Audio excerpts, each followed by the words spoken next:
हरिओम श्रीराम अंबज्ञ। मी वल्लभसिंह वसंतराव देशपांडे, सिडको औरंगाबाद गीताभवन केंद्र।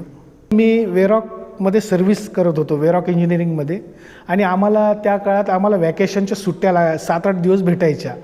तर आम्ही त्या साधारण 2007मध्ये मला 5 ते 7 एक आठवड्याची मला सुट्टी भेटली। मग मी, माझी पत्नी मंजुषा विरा आणि माझा मुलगा यशदीप आम्ही गणपतीपुळ्याला जाण्याचं ठरवलं। इथून आम्ही गाडीमध्ये बसलो, गणपतीपुळ्याला गेलो। पहिले कोल्हापूरला गेलो। कोल्हापूरला गेल्यानंतर आम्ही एक गाडी ठरवली। तर आम्ही 3 जण होतो, अँबॅसेडर ठरवली। पण तो गाडीचा जो ड्रायव्हर होता तो आहे ना स्वामी समर्थांचा भक्त होता। आम्हाला नरसोबाच्या वाडीला जायचं होतं, त्यामुळे मी खूप आनंद झाला की आपल्याला भेटला, पण स्वामी समर्थाचाच भक्त भेटला आहे।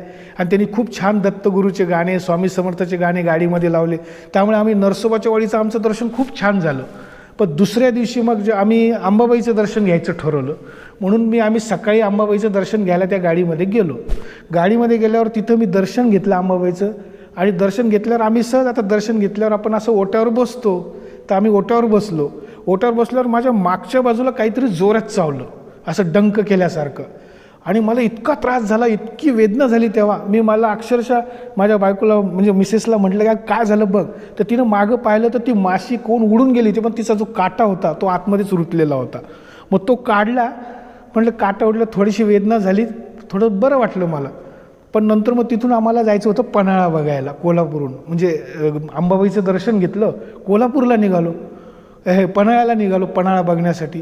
पण तिथून मला चावलं की 10 मिनिटांनी मला ताप यायला सुरुवात झाली। तरी पण म्हटलं गाडी ठरवलेली 5,000 रुपये देऊन, त्या ड्रायव्हरला पैसे ॲडव्हान्समध्ये दिलेले आहेत, पण आणि आपण ट्रिप काढलेली आहे, आता आजारी पडून कसं चालणार।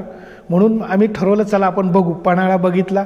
पन्हाळ्याच्या वेळेस तर अक्षरशः मला मुलाला घेता येत नव्हतं बरोबर, म्हणून मी मुलाला त्या ड्रायव्हरच्या भरोश्यावर गाडीत ठेवलं, आणि आम्ही दोघांनी पन्हाळा पाहिला। पण तो काही पूर्ण बघता आला नाही। तिथून म्हटलं ठीक आहे, आपण आता गाडीत बसू, आपण आता गणपतीपुळ्याला निघू। म्हणून मी गणपतीपुळ्याला निघालो। गणपतीपुळ्याला निघाल्यावर मला पूर्ण ताप आला गाडीमध्ये ताप आल्यावर मी अक्षरशः मागच्या सीटवर बसलो, मागच्या सीटवर झोपलो, आणि मुलगा पुढच्या सीटवर बसला। मागच्या सीटवर मी आणि माझी मिसेस, अँबॅसेडर कार होती ती। तर तेव्हा मला एक जाणीव झाली की आपल्याबरोबर कोण होता। आजकाल आपण प्रवास करतो, प्रवास करताना जर फॅमिलीसोबत कोणी नसतं, ड्रायव्हर बिना ओळखीचा असतो, त्याच्यावर मी पूर्णपणे भरोसा ठेवला। तो पण मला स्वामी समर्थांचा भक्त होता असं जाणीव झाल्यामुळे मी त्याच्यावर पूर्ण विश्वास ठेवला, आणि मी निवांतपणे झोपल्यावर आम्ही गणपतीपुळ्याला गेलो। गणपतीपुळ्याला पैसे दिलेत, आपण खर्च केला आहे म्हणून कसं तरी समुद्र पाहिला, गणपतीचं दर्शन घेतलं।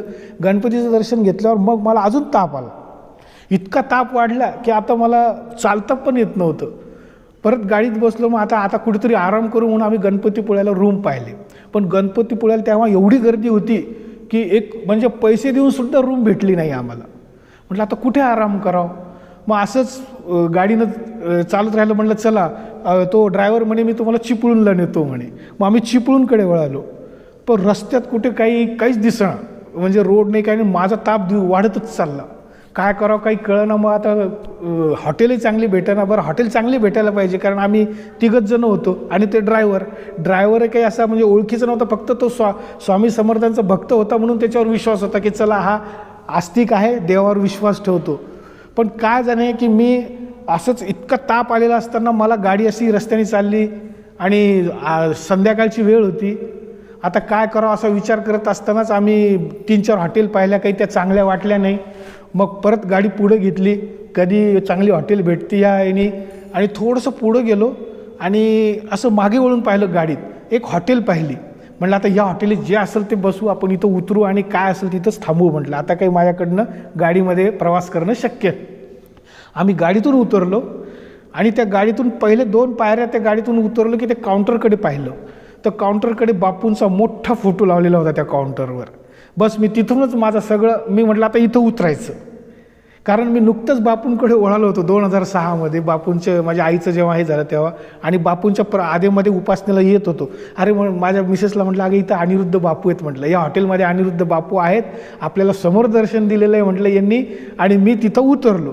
तिथं उतरल्यावर मला त्या ड्रायव्हरनी मिसेसला तिथंच ठेवलं. ड्रायव्हर मला तिथं एक डॉक्टर शोधला, त्या डॉक्टरकडून मला इंजेक्शन देण्यात आलं आणि माझा तिथं ताप बरा झाला आणि नंतरचा माझा प्रवास सुरळीत झाला. म्हणजे मला तिथं एवढ्या अशा परिस्थितीमध्ये माझा हा अनुभव कशासाठी आहे की मला कोणी आजूबाजूला नसताना आणि आपण अशा परक्या गावात असताना, अशा आपण द्विधा मनस्थितीत असताना, त्रासदायक असताना आपल्याला समोर बापूचा फोटो दिसतो आणि म्हणजे तो बापू आपल्याला हे दर्शनच देतोय ना. तर हा अनुभव मी तिथं अनुभवला आणि तेव्हापासून मी ठरवलं की आपल्याला बापूंशिवाय पर्याय नाही. आणि बापू खरंच मला तिथं सगळी माझी सोय करून दिली आणि माझा प्रवास आणि माझी ट्रिप व्यवस्थित पुण्यापर्यंत मला ते व्यवस्थित त्या ड्रायव्हरनी सोडलं. हरिओम श्रीराम अंबज्ञ नाथ संविद.